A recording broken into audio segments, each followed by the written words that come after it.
Hi, and welcome back to another episode of the Arlington Experience with Jim Ross. I'm Jim Ross, and we have ventured way outside of Arlington, all the way down to Bowen and I-20 into Dalworthington Gardens.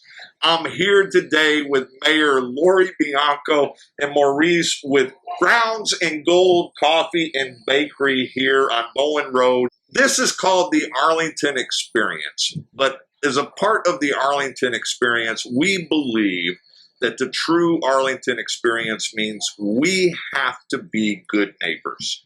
And in order to be a good neighbor, we have to help promote each other's businesses. And the better DWG does, the better Pantego does, and Grand Prairie and Fort Worth means, I believe, the better Arlington does as well. Mayor Bianco, how do you feel about the necessity of having good neighbors around you? Well, I subscribe wholly to the Mr. Rogers theory that we extend kindness to everyone that lives in our community and that our boundaries don't divide us, but rather bring us together so that we can share resources, solve problems for the community, and reach out to each other, especially in a time of need such as we had last week during the storms. Absolutely. You know, and with the pandemic that we're all still living in here as we sit with our mask on, this pandemic knows no boundaries. It doesn't stay at city limits. It doesn't stay at county lines. It doesn't stay at state lines or even individual countries. When it doesn't discriminate, we have to pull together and work together. And I think the same holds true with businesses such as Maurice, what you have done here with Grounds and Gold. What an incredibly cool spot this is. Tell us a little bit about how you got involved in this type of business. I've been in the food business for 17, 18 years. Worked as a pastry chef, baker, but what got me to open up my own place was I had a son named Micah who had neuroblastoma. He got it when he was 1. Had it for 6 years, passed away when he was 7. That was in 2016. So during those 6 years and going through all that stuff with cancer, it really opened my eyes to the world of cancer, especially childhood cancer. And when he passed, I wanted to do something, one, the grief that I was going through, what to do with that, but 2 is to carry on his legacy.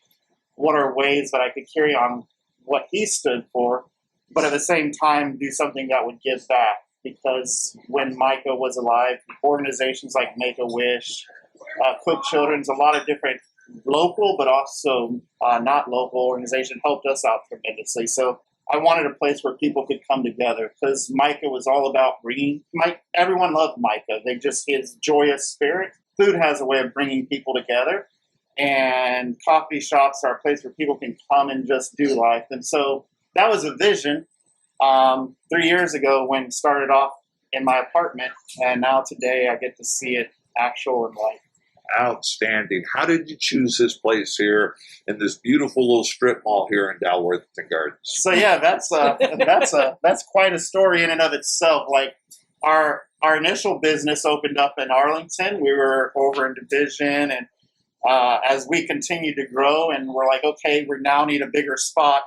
I was at an event with Derek Kinney here. He was doing a Pies for a Purpose, and so we're giving out pies. Portion of that was going to Cook Children's, and Mayor Bianco was there, and she came up to me and said, "We want you in Dalworthington Gardens." And I just kind of laughed. I really didn't.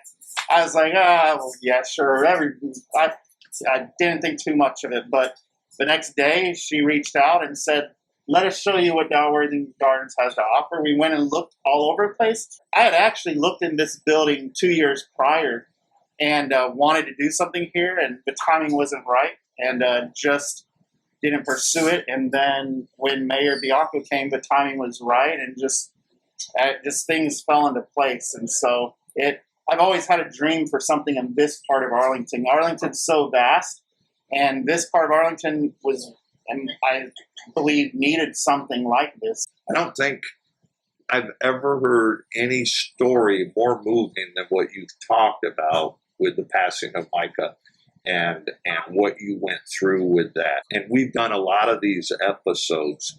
Do you utilize that fire and passion that you had in getting through all of that now and dealing with the pandemic and everything else here? And how does that impact you? 100%. As you have dreams and you pursue your dreams and you see like steps happening and things get exciting, there's always surprises. When we went to open this, we opened last year. That's when COVID roared its ugly head, and like we were hoping to be open around March or April. Well, everything shut down, so we were in the midst of like months of being shut down, and then trying to now open. And I've never opened anything like this, and to open in the midst of such a crazy time as COVID was, even in itself, I would not lie, was a little stressful. But anyone who knows Micah knows his story of how he'd always be never ever give up. There would be times where I played video games and he would be, "Dad, remember, never ever give up." And I'd be like, "Ugh," because like I'd be doing bad in the game. So just that little joking thing, same thing. I'm like, we went through 6 years of cancer, watched my son persevere well to the very end. I'm like, you know what, this thing, as bad as it is, no matter what, we'll get through it, and we'll get through it stronger, and we'll get through it, and there'll be good in it. Because what I've learned is there's always good and things you can learn, even in the midst of the most trying times. So that's how I looked at it, and it really has. So 2020 had a lot of curveballs. 2021 has had some so far, but Mike has always been that kind of, he really taught me, every day is a day to which enjoy. Tomorrow is a new day, and you know what? You can do it. You can make it through it. I know, sitting here with you today, that you were a blessing to Micah's life. I am convinced, as I'm sitting here today, that Micah is looking down on you, being more proud of his dad than anybody around here. We're all going through things today, and Maurice, what you have done in the spirit of your son touches me like no other. I can't thank you enough for doing this.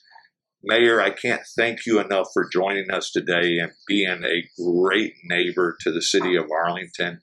And Arlington, please, on behalf of Micah, never, ever give up. We'll see you on the next episode.